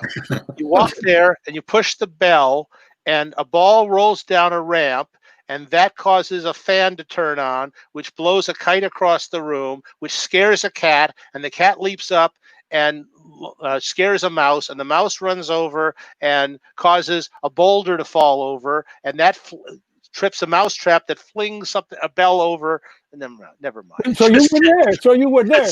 Right, Because I was there, it was a dog instead of a cat. But yeah, that's amazing. You go to the house and let's see. Let me find some people here who haven't been quoted yet. Lots of nice. Digital McCracken. I met Don Martin. Well, so did Sergio, and so did I. So, let's see. a talented cartoonist. Yeah, there's a lot of people are telling their favorite person they met here. Good. Mark met Carl Barks as well. Sergio and I went out to visit Carl a couple times. I have a photo with us. Yeah. Yes. Yeah. Anyway, that was amazing to Carl Barks. Lovely man. Let's see. You should have a picture of us, you know. I mean, including the Three Stooges. Jamie Colville asked. I met Mo, Larry, and Curly Joe and Joe Besser. I met 4 of the Three Stooges, and I used to go out and visit Larry Fine at the Motion Picture Country Home.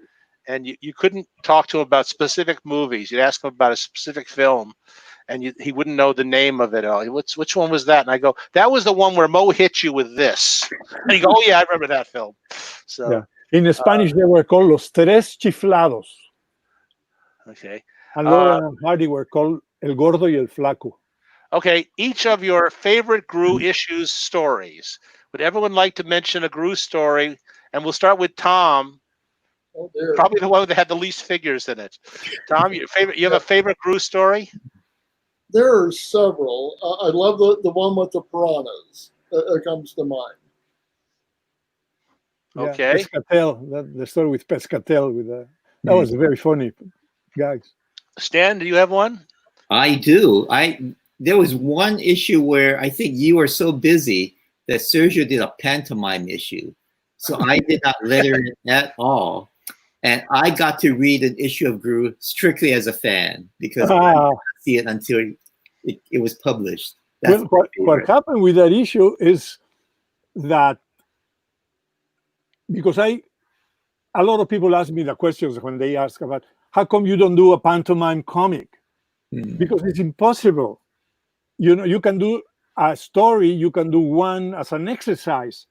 So for a long time, I wanted to do an exercise of having an issue without words, just as a proof that it could be done. But you cannot do it more because the advantage of the comic books is the union of the words, the image, the color, all that. You know. I did a pantomime Usagi issue with those lizards, and yeah, you're right. You can't do a whole series with them unless it's like it's fun doing an exercise, and that's what it was. And we had a lot of fun with that issue. My favorite one was issue, I think, was 100, when GROO learns how to read. I was in one of them. I was drawing it, and he goes to the library to take his swords, and I start crying. Because to me, it was such an emotional moment that GROO understood that the real treasure was literature. It was nothing else but that. I burst out on tears to that issue. Yeah, I love that issue. Mark, what's yours? I was going to say that one actually, or the puppet show one. Oh, the marionette. That took us probably a year to come with that idea because we couldn't satirize television in those times. And then I'm watching the marionette show, and I got it, and we talked to Mark immediately, and from then we went, and he did an amazing job relating the problems. Remember that, with the problems of television on that period associated with marionettes. It was a great story. I love that one.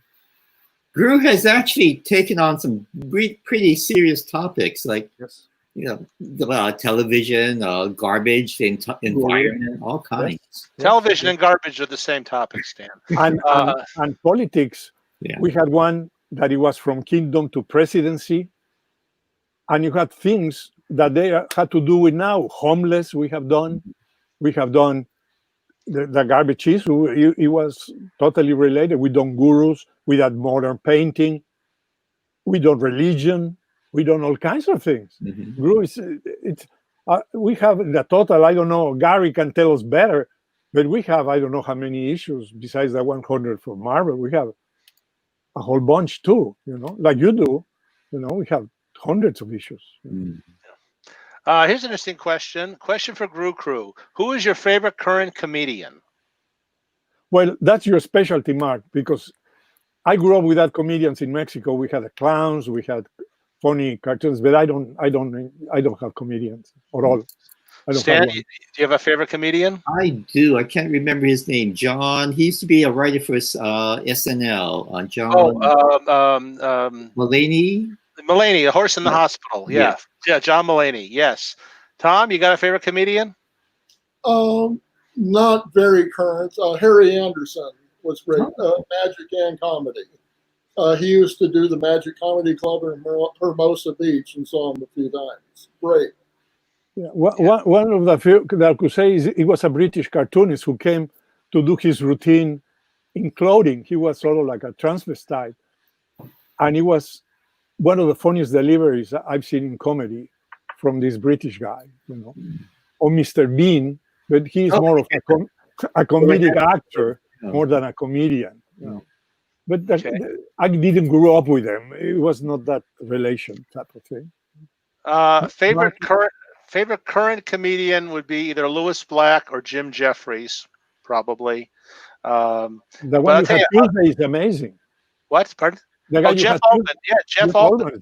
Wonderful guy. I just did an interview with Jeff a couple of days ago. I am currently, by the way, working my way through a new Blu-ray, although it's also a DVD that I just dearly love. They have restored about 17 of Laurel and Hardy's films to crystal clarity. They are as good as they probably will ever look. They went back to the original negatives. They spent a lot of money tweaking them and improving them. These films have never looked this good before. The soundtracks are crystal clear, and they found some lost soundtracks because sometimes these films were issued a couple times and they tried to modernize the music, and we never heard the original music.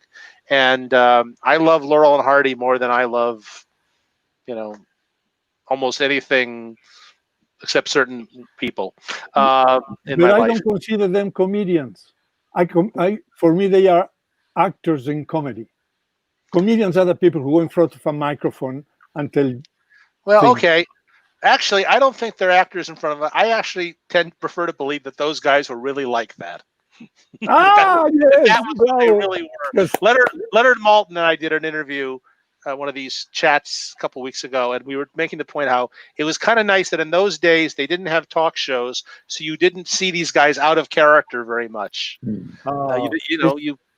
didn't get to see them talking like real human beings, and they used their own names. They were Mr. Laurel, Mr. Hardy, so you could believe that they really were Mr. Laurel, Mr. Hardy really were like that. And I just love watching them. Yes, over and over again. Charlene and I favorite people. Okay. What's my dad, Seth Guerra? My dad asked, "What's Sergio's favorite GROO miniseries?" I don't know. All of them. It's like your babies. Like when they ask you what comic you like the best. In certain comics, we have a special attention to it. But in series, I think they are all GROO. You do it, we do it. We put our law to it, and we hope that the fans like it. It's that relationship. But no, I don't have any specific set that you'll say. Yeah, I like the one that I use my daughter as a model. Princess Thais, that was very good, and so I enjoy them all. Okay, now here's an important question for all of us. Tom and Stan, you've got to get on this. Barry Libowitz, I've met Mr. Sakai at a convention and got some art from him and hope one day to meet the rest of the fantastic team. So enough rambling. My question is, what is your favorite hamburger or hot dog topping? All right, Tom, what is your favorite hamburger or hot dog topping? And what is the exact shade of the mustard or ketchup? That's tough. I would say Hamburger. There used to be a chain called Smorgasburger, and they had a Woody's Smorgasburger. I love Woody's Smorgasburger. Yes. And they had 1 million toppings, and one of them was peanuts. Oh. So I haven't had it in 30 years, but peanuts. Okay. So, Tom, I have another website that I don't pay much attention to. It's called oldlarestaurants.com. There's a link on my blog for it. And there's one forum on there where former employees of Woody's Smorgasburger talk about working there over the years. And we uploaded some photos of the place. And I have Woody's Smorgasburger place setting, Woody's Smorgasburger dish and cup and everything from there. A lovely, fun place to be. Okay, yeah. Stan? I like In-N-Out with the grilled onions, but just yesterday I had a hot dog with some amazing sauerkraut. Okay, Sergio? I didn't grow up with hamburgers or hot dogs because I grew up in Mexico and more or less with Spanish cooking from my family from Spain. But the hot dogs that I love, the hamburgers that I love more than any other one is White Castle. I thought they were amazing with the little square onions. I could eat hundreds of those, White Castle. And the hot dogs, I love it just with mustard, relish, and onion. There used to be a thing called a GROO burger. Yes. I had a restaurant. I was a partner in a restaurant for a couple of years. And we decided to add a GROO burger to the menu. So I asked Sergio what it should be. You remember the recipe for a GROO burger? Sure. It was like a normal cheeseburger burger that you prepare, but it had two different types of cheeses. So it was wrapped around on both cheeses. It was a Swiss and an American type of cheese. So then you could put whatever condiments you wanted on it, but it was a wraparound hamburger and cheese. It was grilled onion. It was grilled onions under the cheese, though. Yes. Yes, that's right. Well, my favorite place to get a burger is Five Guys, and I believe a hamburger should have onions, mushrooms, and ketchup and nothing else. And mayonnaise, like in Canada. No mayonnaise. No mayonnaise, please. No. Anyway, so all right, that was the best question so far today, folks. Here, let's keep going here. People are asking about things like, will there ever be a GROO Quasdorp, which is probably Prod Swack spelled backwards. Will there ever be a GROO action figure? Health and peace to you all. Yeah, someday probably. Bass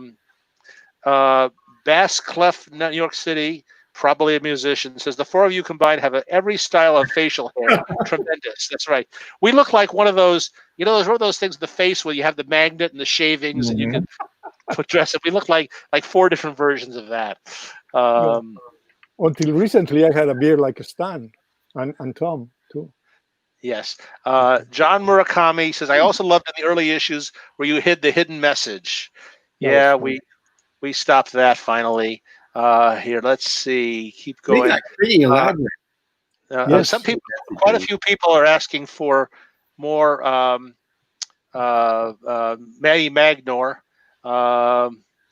Let's see here. From Becky Nai, Gary Grossman, 188 regular comic books, 2 specials, 2 graphic novels, 8 shorts, 1 serialized comic for 3 issues, and a 1-panel cameo for a total of 204 publications. Wow. Well, Stan has more, don't you? Yeah, Stan has more, yeah. I have more. Yeah. Eric Larson has done more Savage Dragon than we've done GROO. Yes. Here's a good question. Michael Cannon wants to know, how much interaction did Sergio have with other Mad artists like Jaffe and Martin? This is one of the latest issue of Mad dedicated to Al Jaffe, a special Al Jaffe issue with a lot of foldings and a bad look at Al Jaffe, all the many articles that he wrote and somebody else illustrated, so many things that he wrote, illustrated something that he illustrated and somebody else wrote. It's an amazing issue if you can find it. It's issue number 14. So you can look for it and really, really enjoy it. Everybody at MAD was a family. What happened is that I entered in 62. I met all these guys that were idols because I couldn't believe such a magazine could exist. So I couldn't read it because I didn't know any English, but the drawings were just amazing. And one thing that we did in those times, I'm talking in the early 60s, everything was happening in New York. So you have to live in New York if you wanted to work on the comics, or you wanted to work on magazines or the fashion world or the music. Everything was New York. We saw each other. Mr. Will Gaines, who was a publisher, invited all the artists and writers to trips every year. So we went to Europe, to Africa, to Asia, Japan, name it. And we took trips for 24 overseas trips or more. I don't remember how many. And we shared rooms. I was roommate with Al Jaffe, with Don Martin, with all the artists and writers. You were roommates with Dave Berg. No, I never was roommate with Dave Berg, but I was roommate with Antonio Proias and Jack Davis. So it was Bob Clark. It was a family. We went to many trips. We had dinners, lunches. So it was really a total family. It was not a work, and we treated each other like family. To this day, the best friends. It was a different of age. I was a little younger. When I entered, I was 24. By then, they've been doing math for 10 years. So they had on me 10 years, and sadly, many of them, Nick Megley, who became a dearest friend, Jerry DeFuccio, I just think of them with part of my family. Yeah. Anyway, Hyper Potato BOF. I got Danny O'Neill to sign a Batlash, and he credited Sergio and Nick Cardy with everything good about that book. Said he just tried to stay out of their way. Yes, that was a very fun project. Nick Cardy is a fantastic artist, and I had fun writing and part of the creation of it. Yes. I believe the Batlash was one of those comics, and there were a number of them that the publisher just gave up on too quick. You know, sometimes comics don't sell.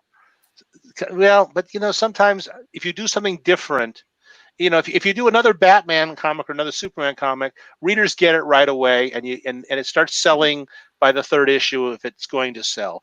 But a brand new kind of comic, and Batlash was totally unlike anything else on the stands at that time, needs time to find an audience. The first dozen issues of Conan, when Marvel published it at about the same time, did not sell at all. Yeah. And everybody there at Marvel wanted to cancel it, but they kept it going until readers discovered it. And I believe that is a failure of the publisher, not of the material. So yeah, and the sales then, there were 60,000 copies of Batlash, and they thought it was very little. Well, now I don't think there's any comic who can sell that. No, Batlash was a fun comic. You were even a character in there. Yes, I wrote a bandit, and a Mexican bandit, and Nick Cardy decided that it was me because I draw bandits with a mustache like me. So they draw me as a character. Here's a question that we need to answer. Is GROO still produced on paper, or have you all gone all digital? No. Sergio draws on paper, and Stan is one of the few people lettering on art paper, doing lettering on the actual pages with the drawings done. Yeah, Tom does what he does. Well, Tom does coloring on the computer. That's all digital. The coloring is all digital, but the lettering is hand lettering, and the drawing is hand drawing. And I'm not sure there's too many other comics these days where that is the case. Let's see here. What else? We're gonna try to get a few more questions in from people who haven't. Josh Jones had a GROO burger. Did you like it, Josh? Yeah. Becky Grossman, Gary had a GROO burger. Wow. Eli Stamp, GROO burger. Digital McCracken, GROO burgers with cheese dog. Okay, there's. Let's see. Let's go down here. Willie Pio, whatever. Hey Stan, any local Hawaii food you love that you cannot get in California? Have you introduced any to your group pals? It's hard to get good lalao up here. There's you can get a Fish King in Glendale, but other than that, hard to get lalao. I discovered spam in Hawaii. Yeah. I loved it. Spam is the biggest market for, Hawaii is the biggest market for spam. I loved it. It was like, what is this? All the soldiers ate it. But Darren LeBlanc, did Sergio ever wear the double-sided airbrush shirt of GROO fighting a dragon that I did for him? He drew GROO on the shirt and I airbrushed it for him. Yes. I wear it until it fell out of usage. I used it so long. Thank you, Darren. Yes. All right. Bayatari, good name for this question, keeps saying GROO needs a video game. Why has there never been a video game? The answer is we never got a good offer for one. We had about 3 or 4 different people call us up and say, I want to do a GROO video game. Will you pay me thousands of dollars to design it? And we went, no. And they went, okay, goodbye. And then that's about it. And a few times we had video game companies call up and say, are the rights available to do it? I said yes, and they go, well, we'll get back to you. And I never heard from them again. So we had a game, but it was not electronic. It was a card game, yes. Sergio question: what decade did GROO first come into Sergio's mind, and when did he complete the look? The look is still evolving. Every time I draw and I look at the back issues, it doesn't seem like I drew those because it looks completely different. We keep changing because we keep evolving with it. But it was at least guaranteed more than 10 years working on GROO before I could publish it. Joseph Guillotine says, be nice if Mark edited Mad. yeah, that's a job I really need. Right. Let's see. How much longer will Sergio continue to contribute new material to Mad Magazine? Well, so far I'm still doing it. The last one I did was Jaffe. Then I did one about being locked in, about that lockout because of the thing. I'm working on the next one, and I'm going to do another special after that. So I'm still working there. I know that eventually they're going to go to back issues only, to things that they already published, color them for a lot of people who haven't seen Mad in many years. So they will get a kick because not everybody collects Mad. So a lot of the people who have read Mad from the 50s, there's a lot of material there that they are not familiar with. So they're going to try to do that. So I don't know. Oh, before I forget, I brought this photo to share with you folks. Oh. Here's the GROO crew back in the Pacific days. Stan, Tom, myself, and Sergio in Sergio's old studio on Crescent Heights Boulevard. And that's... I still have those things on the studio hanging around there. Yeah. Wow, okay. Let me get a few more questions in here, and we'll get out of here soon here. Has anybody's got a lot of thank yous for doing GROO. I lost it here. Oh, okay. Here's an important question. Ron Rocks asks, who else would you like GROO to meet in a new series? My answer is nobody. No more crossovers. I don't want to do any more crossovers. No. Thank you. I'd like GROO to meet people in GROO's world and stay that way. I think we've done that. The GROO Tarzan is very funny. It's a very funny book. And I think that I'd like that to be the last one of. So was GROO Conan. Yes, yeah. Anyway, also drawn. Let's see. Anybody else here? But Tom Yates have done amazing work for us. You know, I mean, the Tarzan and Conan, the juxtaposition of the seriousness of the drawing. And Thomas Yates right now he's drawing the Sunday pages of Prince Valiant, which is a lot of labor there, you know, labor intense. So he did Okay. a lot of work. Okay, here's the best line for so far. I ordered a GROO burger on a cruise, but the ship sank before it was served. From Quasdorp 72. Very good. And of course, the meaning of the name is obvious. And so I don't get let's see if there's anybody else.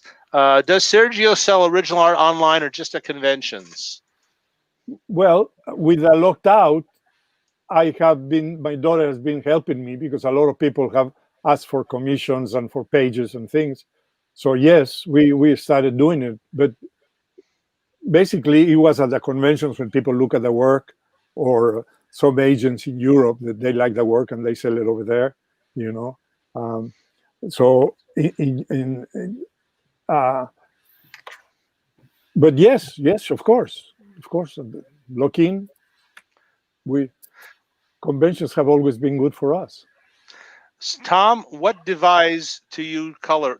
I think he means device do you color with? I'm fairly conventional, what most people do. Photoshop is the software, and I use an iMac. And I have a Wacom tablet. Paul Ferenc asked, Mark, are you still waiting to be paid for whatever it is you do on GROO? As soon as I figure out what I do on GROO, I'm going to get paid for it. I'm determined that will happen. Actually, on the GROO Tarzan book, I got paid before Sergio did, so that's actually happening. Dale Sipperly wants to. Forgive me if I mispronounce your name, folks, but everybody mispronounces mine, so we're even. Will you ever do any more autobiographical stories like in Sergio Funnies? Well, when I did Funnies, a series of 12 comics based on each issue had a real story, a biographical memory. It was not a biography, it's a memory, because they are not in order. And I tried to be sort of like they were a little different than a regular meeting with your barber. But I did 12 issues with a company called Bongo, who they did all the Simpsons. But when they stopped that comedy, we couldn't continue doing it. And a lot of people wanted to do it, but I'm not as young as I was. And to doing two comics at the same time is kind of hard. But probably I will do a memory book with new stories and compile some of the old ones and have a nice book about memories, instead of having it in a comic book form. It'll be fun, but it's impossible to do so much. Okay. The Disney legend wants to know: does Tom play piano? Does Tom play piano? Yes. Yay! Well, not so much.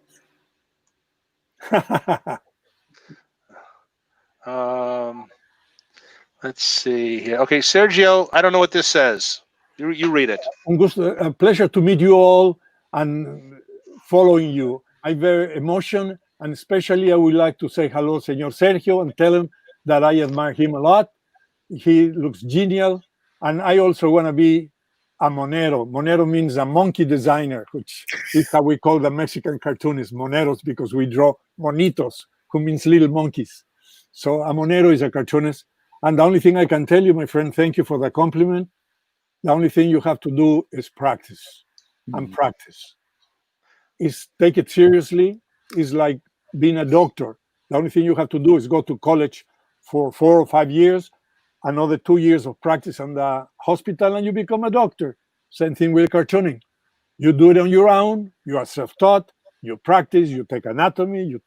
You learn how to do perspective and color and everything, and you'll be ready. Believe it. It's like playing the piano. You cannot sit and say, I'm going to be a pianist and go like that.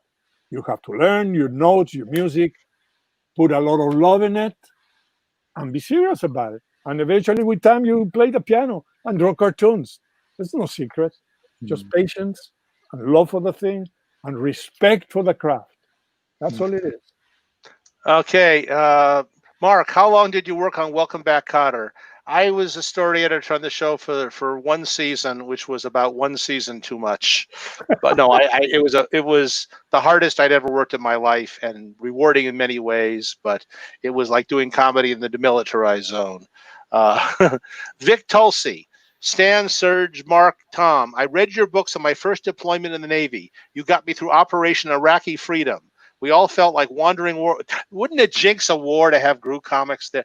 We all felt like wandering warriors. What is your affinity to these types of heroes?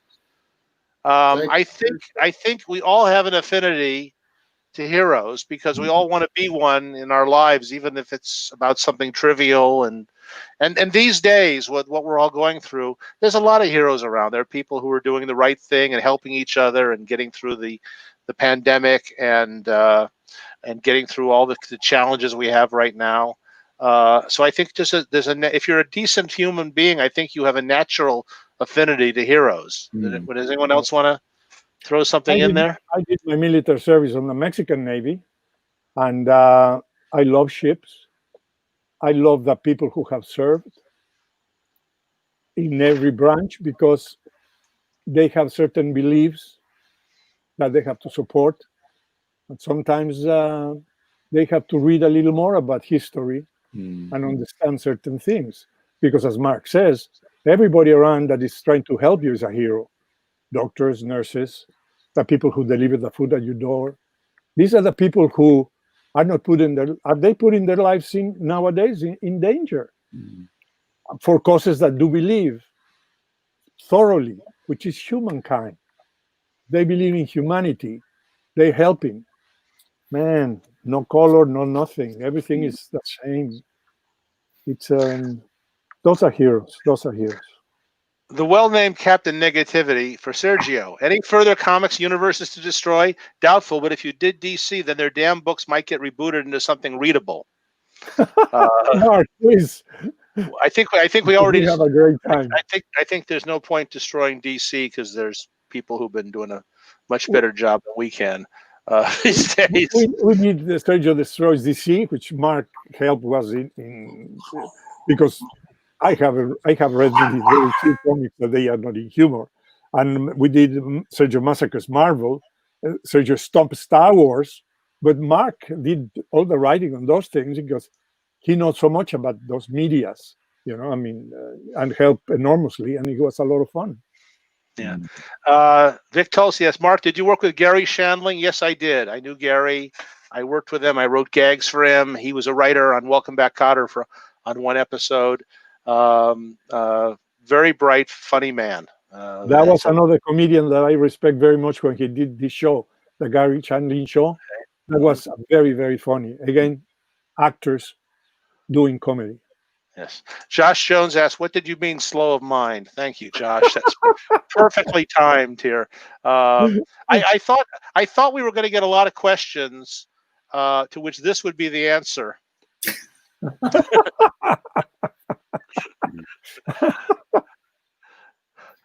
I made up the graphic and then nobody asked the question. Yeah. By the way, Moch is the name of the Sage's dog. Yes. Anyway, let me just okay. Any chance for Fanboy to reprint it or offer digitally? Probably not. One of my favorite things I ever did, and it was purchased by about the same number of people who worked on it. That was amazing. We had a moment there where I was up at the DC offices, and one of their key distribution guys who in charge of marketing their comics came up to me and said, "Mark, good to see you. Are you working on anything for us these days?" And I said, "Well, I'm doing a book called Fanboy with Sergio Aragones and some guest artists." And he said, I got to check that out. When is it coming out? I said, "Well, number 5's out now." But it was a 6-issue miniseries, and it was 5 out of 6 issues to come out. And the head of marketing there had no idea that it existed. The same company. So yeah. That's how you know that that's how you know you're in a lot of trouble. One of the things you have to be in this business is you have to have a sense of humor about failures. You have to not take them seriously. You have to almost learn to be amused when things go horribly awry. that was I think I'd rather go down in flames completely with something than moderately, because it's funnier when it completely bites it. Here's a question. We're going to wrap this up in a bit, but when you make up a story, is the panel dialogue worked out before Sergio draws his panels, or does he draw panels and Mark finalizes the dialogue afterwards? The answer is everything. We work every possible way. Yes. But basically, we talk out the story somewhat. Sometimes there's more of my input into it than others. Sometimes it's all Sergio. Sometimes we do things like we did an issue once where we sat down in a Sizzler to eat lunch, and I said to Sergio, there's a guy, he's an ambassador of peace, he's walking around, and his name is GRU, G-R-U, and every place he goes, people mistake him for it, and Sergio says, enough, I've got it. And he went home and plotted the whole story out and did the same story I would have done. And it's such an integral part that we work. I come with a premise, and Mark changes it because he finds things that they are funnier with the dialogue and everything, and I don't mind because he makes it better, So no problems there. So we go back and forth. There's no there's certain issues that when Mark is working, I do complete stories, but when he gets it, he gets the pages like this, very. Oops, sorry about that. Like that, he looked and he changes complete the story. He puts an end, and he goes, Sergio, if we do this before, it will make a lot more sense, which totally does. Yeah. And then he changes that, makes it that dialogue very funny when it's words, and then I have to change some panels to continue with a funny joke on the words. So it's a back and forth. It's something that we cannot tell. We had to go to every issue and says, well, he did this and he did that. And we can't tell you who did some things in each issue, because sometimes people ask us, was that you or Sergio? And I say, that was Sergio, and Sergio says that was Mark. Yeah, well, many times particularly with the lousy stuff. No. I did, for instance, I do a panel without words with GRU thinking about it, and people say, Sergio, that was the funniest page. Well, I didn't write that. That was Mark who suggested using a whole page of GRU thinking, the pantomime thing, Yeah. There was a couple times I cut a page out of the story, so I had a page to play with. So I would just write, Sergio, draw GRU sitting and thinking for the whole page. And then people figure, well, that's a visual gag that must have come from Sergio. And of course, the funny part of it did, but the premise came from like that. We have a couple questions here asking if we're going to do this again, not for a while, but this entire next year at the convention. Yeah, we'll do it we'll do one. Hopefully, there will be a WonderCon next March or something like that, and hopefully we can go there without having to all dress up in hazmat suits. And hopefully, if this goes longer, we'll do another online chat of some sort, probably. But I also want to mention that for those of you who came in the middle of this entire panel will repeat in the same place almost instantly after we sign off in a moment. And it will stay online, and it will not hurt if you want to spread the word to GRU fans that it's online and they can watch it live. And we enjoy doing this, and I don't think there's too many comics where the entire creative crew comes and talks to you, and we do this out of the fact that we really are happy we do this comic. We are very proud. Stan, I used to think when Stan, as Usagi Yojimbo caught on, Stan would say one day, oh, why don't you get someone else to letter this so I can spend full time on my thing? And then I realized how much he's proud to be part of the GRU crew and to be part of it and things. And Tom, I'm sure, has had things that he could color without getting migraines, but he likes being part of GRU. And Sergio probably likes it. I don't know. He's never mentioned anything to me about that. But we like it, and we are very happy with the fans we have. When we were doing GRU at Marvel, we had one of the few letter pages after a while. We were one of the few comics that had a letter page.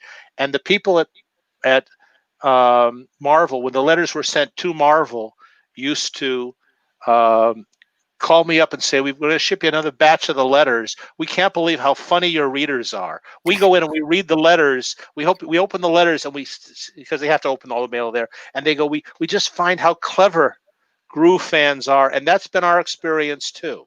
And by the way, I haven't written the letter pages yet for the upcoming GROO Tarzan and the GROO. There will be letter pages in those books, and if you send a letter to the address which we have in the issues, there's a very good chance it will be printed, especially if I can write a funny reply to it.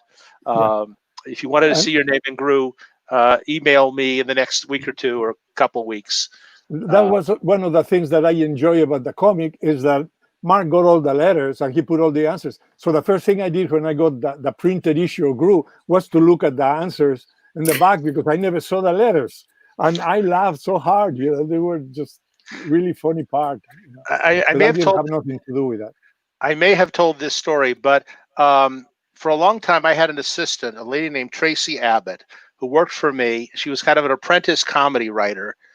She came to me and said, can I intern with you? I want to learn to be a comedy writer. And I don't believe in people not being paid for their work. I don't believe in interns. I think if people do work, they should be paid. Hint, hint.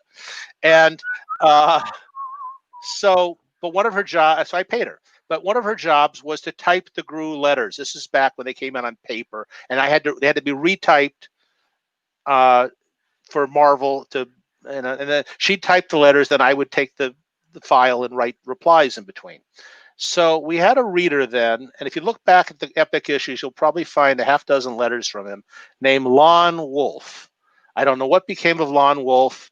I don't know who he was, but he sent us 2 or 3 letters on every issue, written in green marking, very distinctive handwriting with a green like Sharpie on paper. And I printed a lot of them because they were very clever, funny letters. He was very sharp. So when I would hand the letters to Tracy, here's the ones I've picked out. Would you go type these? She'd go, not another Lon Wolf letter. Oh, why do I have to type a Lon Wolf letter again? She's just being silly about this. Well, Tracy finally got a job as a comedy writer. She got hired by David Letterman in his NBC days. She packed up her cats. She moved to New York. She had an apartment there. Her first day, she reports to work at NBC in New York, and she meets David Letterman. She goes in and gets what will be her one meeting with Dave for about, the writers got to talk to Dave once every 3 or 4 months. And her first job is, they used to do this thing called viewer mail. You see where this story is going, folks. And she is supposed to take a crate of mail into her office, read all these letters, and find letters that Dave can answer on the air and say snarky things to reply to. So she goes to her office with this box, her brand new office, sits down. I am sitting at home here eating breakfast or something like that because of the time difference. It was early in the morning, and the phone rings, and it's Tracy, and I answer it, and I think she is sobbing in hysterics or something like that. I go, Tracy, what is wrong? What is wrong, Tracy? Please tell me what's wrong. And she said, I just moved 3,000 miles, and I have to type a Lon Wolf letter. And Lon Wolf got a letter on viewer mail. So on Letterman, because Tracy picked that out, and she said, "You're right. He was kind of funny. He was a clever guy." If Lon Wolf is out there, thank you for those great letters you got. Whoever you are, sir. We're going to end this, folks. Thank you for being with us. Thank you for supporting GROO, if indeed you do that. Thank you for all your nice enthusiasm. We need to every so often to kind of feel the contact with our readers, and since we can't do it at San Diego, it was nice to do it here. Tom and Stan, thank you for joining us online for this thing. And is there anything anybody wants to add? Sure. I want to say thank you to hello to my family. Alice, glad to meet you. Charlene for her support, and all the family, like in the Oscars. Thank you very much. And we'll see each other again. When you go to a convention, when we are there alive, come to us and tell us that you saw this, so we know that we were doing it not for a machine. You know? Yes, thank you. Thank you. And thank you for liking GROO and Ruferto. And Usagi. Okay. All And right. Usagi. Yeah, that's right. And we leave you with these words. Good night, folks.